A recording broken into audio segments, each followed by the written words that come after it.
Chrysanthemum by Kevink Henkes. The day she was born was the happiest day of her parents' lives. "She's perfect," said her mother. "Absolutely," said her father. And she was absolutely perfect. "Her name must be everything she is," said her mother. "Her name must be absolutely perfect," said her father. And it was Chrysanthemum. Her parents named her Chrysanthemum. Chrysanthemum grew and grew and grew, and when she was old enough to appreciate it, Chrysanthemum loved her name.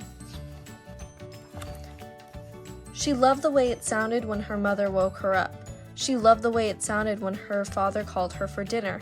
She loved the way it sounded when she whispered it to herself in the mirror. Chrysanthemum, chrysanthemum, chrysanthemum. Chrysanthemum loved the way her name looked when it was written with ink on an envelope. She loved the way it looked when it was written with icing on her birthday cake. She loved the way it looked when she wrote it herself with her fat orange crayon. Chrysanthemum, chrysanthemum, chrysanthemum.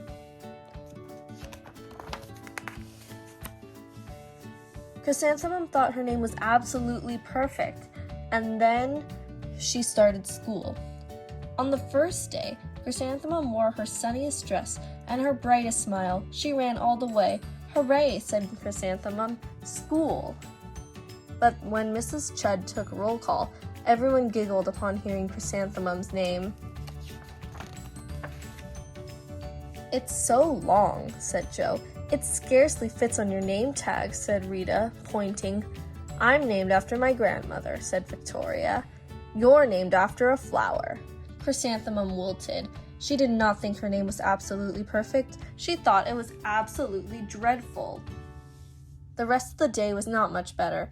During nap time, Victoria raised her hand and informed Mrs. Chud that Chrysanthemum's name was spelled with 13 letters. "That's exactly half as many letters as there are in the entire alphabet," Victoria explained. "Thank you for sharing that with us, Victoria," said Mrs. Chud. "Now put your head down." "If I had a name like yours, I'd change it," Victoria said, as the students lined up to go home. "I wish I could," thought Chrysanthemum miserably. "Welcome home," said her mother. "Welcome home," said her father. "School is no place for me," said Chrysanthemum.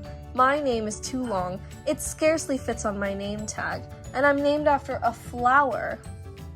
"Oh, pish," said her mother. "Your name is beautiful, and precious, and priceless, and fascinating, and winsome," said her father. "It's everything you are," said her mother. "Absolutely perfect." Chrysanthemum felt much better after her favorite dinner, macaroni and cheese with ketchup, and an evening filled with hugs and kisses and parcheesi. The next night, Chrysanthemum dreamt that her name was Jane. It was an extremely pleasant dream. The next morning, Chrysanthemum wore her most comfortable jumper. She walked to school as slowly as she could. She dragged her feet in the dirt. Chrysanthemum, chrysanthemum, chrysanthemum. "She even looks like a flower," said Victoria as Chrysanthemum entered the playground. "Let's pick her," said Rita, pointing. "Let's smell her," said Joe. Chrysanthemum wilted. She did not think her name was absolutely perfect. She thought it was absolutely dreadful. The rest of the day was not much better.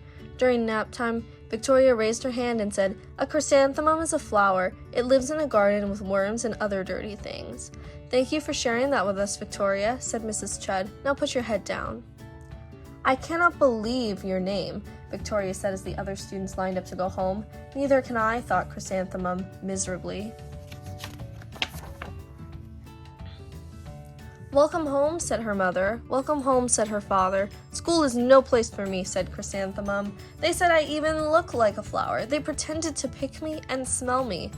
"Oh, pish," said her mother. "They're just jealous, and envious, and begrudging, and discontented, and jaundiced," said her father. "Who wouldn't be jealous of a name like yours?" said her mother. "After all, it's absolutely perfect," said her father.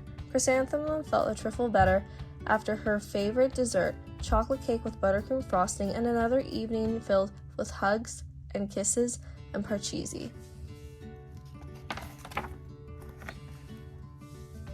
That night, Chrysanthemum dreamed that she really was a chrysanthemum. She sprouted leaves and petals. Victoria picked her and plucked the leaves and petals one by one until there was nothing left but the scrawny stem.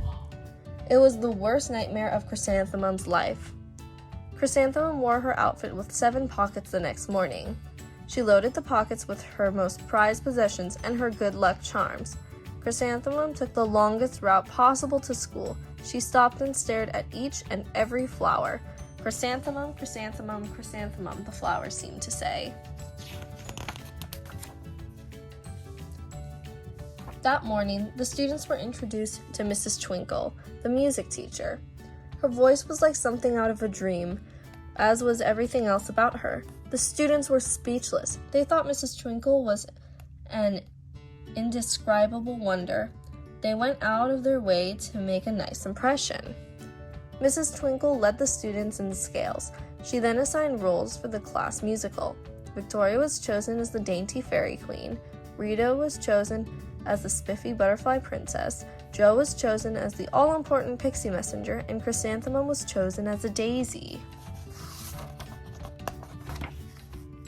Chrysanthemum's a daisy! Chrysanthemum's a daisy! Jo and Rita and Victoria chanted, thinking it was wildly funny.